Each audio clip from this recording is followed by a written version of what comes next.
Hi everyone, ಇವತ್ತು ನಾನು ಪಾಲಕ್ chicken pulao ಮಾಡ್ತಾಯಿದ್ದೀನಿ. ನೋಡಿ, 1 kg ಚಿಕನ್ ಇದೆ. ಇಲ್ಲಿ 2 ಕಂತೆ ಪಾಲಕ್ ಎಷ್ಟು ಹಾಕಿದರೂ ತುಂಬಾ ಚೆನ್ನಾಗಿರುತ್ತೆ. ಗ್ರೀನ್ ಕಲರ್ ಬರುತ್ತೆ ಪಲಾವ್. ಪುದೀನ, ಕೊತ್ತಂಬರಿ ಸೊಪ್ಪು, ಈರುಳ್ಳಿ, ಪೆಪ್ಪರು, ಚಕ್ಕೆ, ಲವಂಗ, ಏಲಕ್ಕಿ, ಶುಂಠಿ, ಬೆಳ್ಳುಳ್ಳಿ, ಹಸಿಮೆಣಸಿನ್ಕಾಯಿ, ಚಿಕನ್ ಬಿಟ್ಟು ಇಷ್ಟನ್ನು ಮಿಕ್ಸಿ ಮಾಡ್ಕೋಬೇಕು.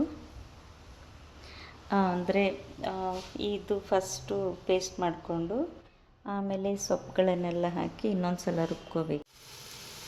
ಒಗ್ಗರಣೆಗೆ ಒಂದು ಮೀಡಿಯಮ್ ಸೈಜ್ ಈರುಳ್ಳಿ ಹಾಕ್ಕೊಳ್ಳೋಣ.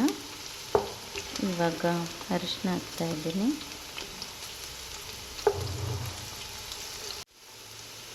ಚಿಕನ್ನು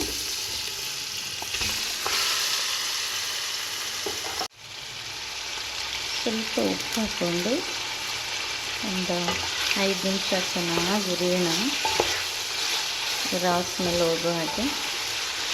ಇದಕ್ಕೆ ಟೊಮಾಟೊ ಹಾಕೋದೇನು ಬೇಕಾಗಿಲ್ಲ. ಇವಾಗ ಚಿಕನ್ನು ಸ್ವಲ್ಪ ಇವಾಗ ಮನೆಯಲ್ಲೇ ಬೆಳೆದಿತ್ತು ಫ್ರೆಶ್ ಪಲಾವ್ ಎಲೆ ಸಣ್ಣದಾಗಿ ಕಟ್ ಮಾಡಿ ಹಾಕ್ತಾಯಿದ್ದೀನಿ.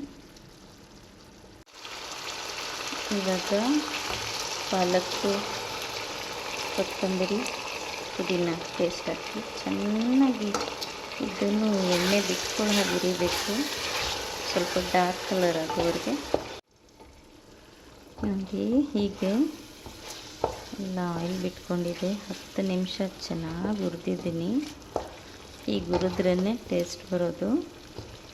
ಇವಾಗ ತೊಳೆದಿಟ್ಕೊಂಡಿರೋ ಅಕ್ಕಿ ಹಾಕ್ತಾಯಿದ್ದೀನಿ, 2 ಪಾವು ಅಕ್ಕಿ ನಾನು ಸ್ವಲ್ಪ ಹೀಗೆ ಹುರ್ಕೋಬೇಕು.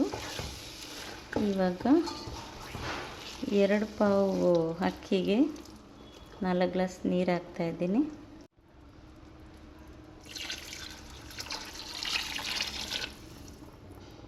ಉಪ್ಪು ಹಾಕೋಣ. ಉಪ್ಪು ಮೊದಲೇ ಹಾಕಿದ್ದೆ, ಸ್ವಲ್ಪ ಟೇಸ್ಟ್ ನೋಡಿಕೊಂಡು ಹಾಕಬೇಕು. ಇವಾಗ ಡಿಲಿಷಿಯಸ್ ಪಾಲಕ್ ಚಿಕನ್ ಪಲಾವ್ ರೆಡಿ.